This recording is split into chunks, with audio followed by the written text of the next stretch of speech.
नमस्कार दोस्तों, मैं हूं विनोद वर्मा और आज मैं बात करने जा रहा हूं लेखक मनोहर श्याम जोशी द्वारा लिखी गई कहानी जिसका शीर्षक है सिल्वर वेडिंग। इस कहानी में लेखक ने पुरानी पीढ़ी और नई पीढ़ी के विचारों और जीने के तौर तरीकों के अंतर को स्पष्ट किया है।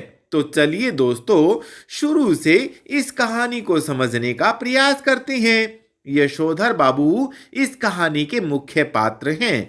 यशोधर बाबू पुराने ख्यालात के व्यक्ति हैं और वे अपने परंपरागत मूल्यों, आदर्शों और संस्कारों को जीवित रखना चाहते हैं, लेकिन उनके बच्चे नए जमाने के हिसाब से जीवन जीने में विश्वास करते हैं। उनकी पत्नी भी समय के साथ साथ अपने आप को बदलकर नए जमाने के तौर तरीके अपना चुकी हैं, लेकिन यशोधर बाबू अपने आप को बदलने को राजी नहीं है और इसी कारण उनके और परिजनों के बीच में टकराव की वजह बन जाती है। दरअसल यशोधर बाबू एक सरकारी दफ्तर में सेक्शन ऑफिसर के पद पर कार्यरत थे और वे दिल्ली के गोल मार्केट में रहते थे। वे पुरानी मान्यताओं और विचारधारा को मानने वाले सीधे साधे व्यक्ति थे, लेकिन उनके परिवार के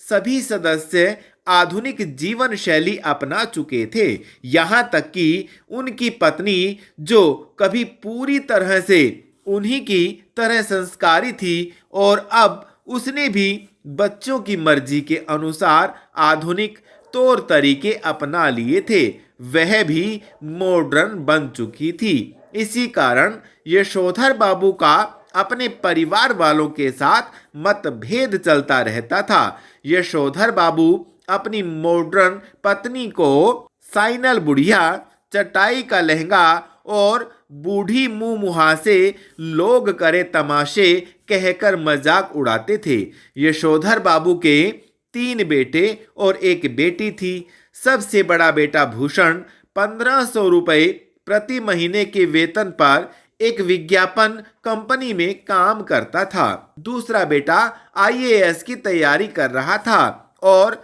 तीसरा बेटा स्कॉलरशिप लेकर अमेरिका जा चुका था। बेटी डॉक्टरी की पढ़ाई के लिए अमेरिका जाना चाहती थी, इसलिए वह शादी के लिए तैयार नहीं थी। इस कहानी की शुरुआत करते हुए लेखक कहते हैं कि यशोधर बाबू अपने दफ्तर में बैठे हुए अपनी घड़ी को देखते हैं, जो कि उस वक्त ठीक शाम के 5:25 बजा रही थी। अपनी घड़ी को 5 मिनट सुस्त बताते हुए जैसे ही वे दफ्तर से घर जाने के लिए उठ खड़े हुए, तो दफ्तर के एक कर्मचारी ने उनकी घड़ी पर व्यंग्य कसते हुए उनसे डिजिटल घड़ी लेने को कहा। फिर उस कर्मचारी का जवाब देते हुए यशोधर बाबू उसे कहते हैं कि दरअसल यह घड़ी उन्हें शादी के उपहार के रूप में मिली थी और इसलिए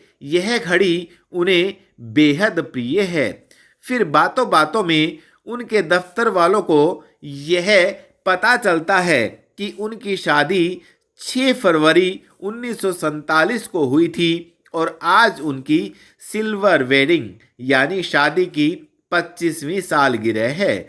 फिर दफ्तर के लोग यशोधर बाबू से पार्टी मांगने लगते हैं। यशोधर बाबू पार्टी के लिए उन्हें 30 रुपए दे देते हैं, लेकिन खुद उस चाय पार्टी में शामिल होने की बजाय अपने घर की ओर चल पड़ते हैं।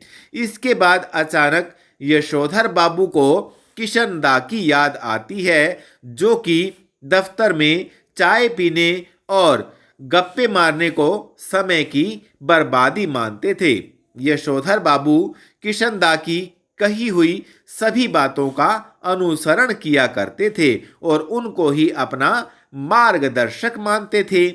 दरअसल जब यशोधर बाबू मैट्रिक पास करने के बाद दिल्ली आए, तो किशन दा ने ही उन्हें अपने घर में शरण दी थी। सरकारी नौकरी के लिए उस समय यशोधर बाबू की उम्र बहुत कम थी, इसलिए किशनदा ने उन्हें कुछ समय के लिए रसोइया बना दिया था और फिर बाद में यशोधर बाबू को अपने ही दफ्तर में नौकरी दिलवा दी थी।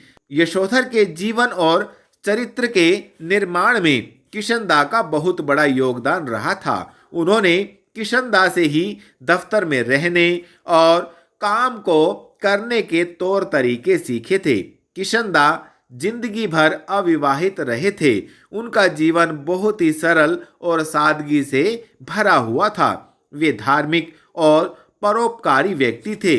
वे अपने आदर्शों पर चलते थे और समाज सेवा का कार्य भी करते थे।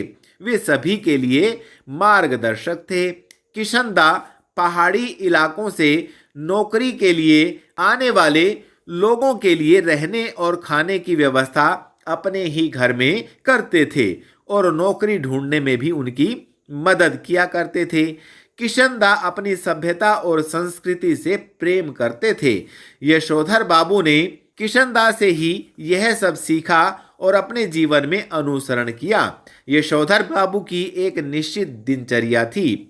वह पैदल ही ऑफिस जाते थे और शाम को 5 बजे ऑफिस के बाद सबसे पहले बिड़ला मंदिर जाते थे। फिर पार्क में बैठकर प्रवचन सुनते थे और उसके बाद सब्जी मंडी जाकर सब्जी खरीदकर पैदल ही घर पहुंचते थे। इस तरह 5 बजे ऑफिस से निकलकर 8 बजे के बाद ही वे अपने घर पहुंचते थे।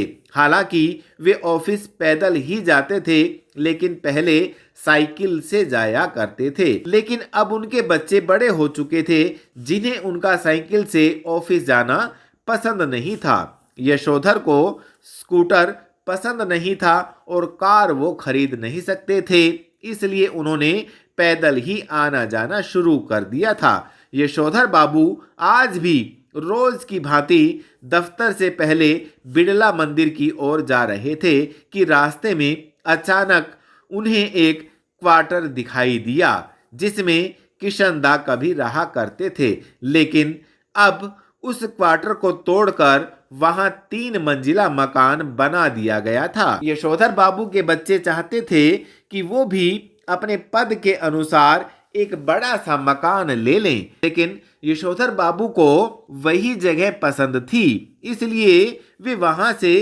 कहीं और नहीं जाना चाहते थे। यशोधर बाबू और उनके बच्चों के बीच में अक्सर विचारों का मतभेद चलता रहता था। ऐसे में कभी कभी तो यशोधर बाबू सोचते थे कि काश किशनदा की तरह वो भी अविवाहित रहते और समाज सेवा में अपना जीवन लगा देते। लेकिन फिर उन्हें किशनदा की रिटायरमेंट के बाद का समय याद आता है, जब किशनदा को किसी ने भी सहारा नहीं दिया और इसके बाद किशनदा गांव चले गए, जहां 1 साल के बाद उनकी मृत्यु हो गई।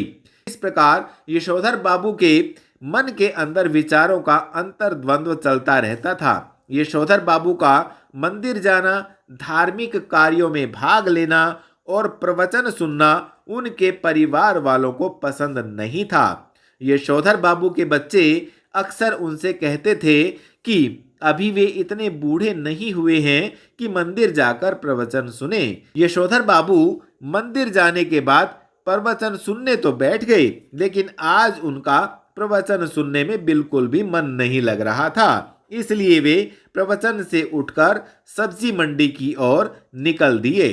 तभी उन्हें याद आया कि उनके बेटे बाजार से सामान लाने के लिए नौकर रखने को कहते हैं, लेकिन खुद बाजार जाना पसंद नहीं करते। यशोधर बाबू का बड़ा बेटा भूषण तो उन्हें अपना वेतन तक नहीं देता था और वह अपने पैसों से घर का सामान खुद ही खरीद कर लाता था, फिर सबको उस सामान का रौब दिखाता था।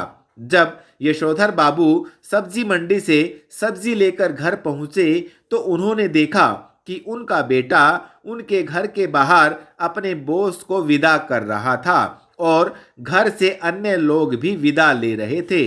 दरअसल घर में पार्टी चल रही थी। यशोधर बाबू को पहले तो कुछ समझ नहीं आया कि आखिर घर में क्या चल रहा है। बाद में भूषण ने उन्हें शिकायत के लहजे में कहा कि उनके घर में उनकी ही सिल्वर वेडिंग की पार्टी चल रही है और वो ही इतनी देर से आ रहे हैं। यह सब सुनकर यशोधर बाबू को बहुत दुख हुआ, क्योंकि किसी ने भी उन्हें पार्टी के आयोजन के बारे में कुछ नहीं बताया था। वैसे भी उन्हें पार्टी करना बिल्कुल पसंद नहीं था, लेकिन बच्चों के बहुत अनुरोध करने पर उन्होंने केक तो काटा, लेकिन केक में अंडा होने के कारण और संध्या पूजा का बहाना बनाकर उन्होंने केक नहीं खाया और फिर इसके बाद वे वहां से उठकर संध्या पूजा के लिए चले गए और तब तक पूजा स्थल पर ही बैठे रहे जब तक कि सारे मेहमान घर से विदा नहीं हुए। मेहमानों के घर से चले जाने के बाद यशोधर बाबू की पत्नी ने उन्हें बुलाया और फिर यशोधर बाबू बैठक में आए तो उनके बड़े बेटे ने उन्हें ऊनी ड्रेसिंग गाउन गिफ्ट किया और कहा कि वो ऊनी ड्रेसिंग गाउन पहनकर कल से सुबह दूध लेने जाया करें। लेकिन यशोधर बाबू यह सोचने लगे कि काश उनका बेटा उन्हें ऊनी ड्रेसिंग गाउन देने की बजाय उनसे कहता कि कल से वह उनकी जगह दूध लेने जाया करेगा। तो दोस्तों, यह कहानी यहीं पर समाप्त होती है। यह कहानी आपको कैसी लगी कमेंट में जरूर बताएं और अगर आपको यह कहानी पसंद आई हो तो इसे लाइक जरूर कर दें और यदि आप इस चैनल पर पहली बार आए हैं तो इस चैनल को सब्सक्राइब जरूर कर दें। आप सबका बहुत बहुत धन्यवाद।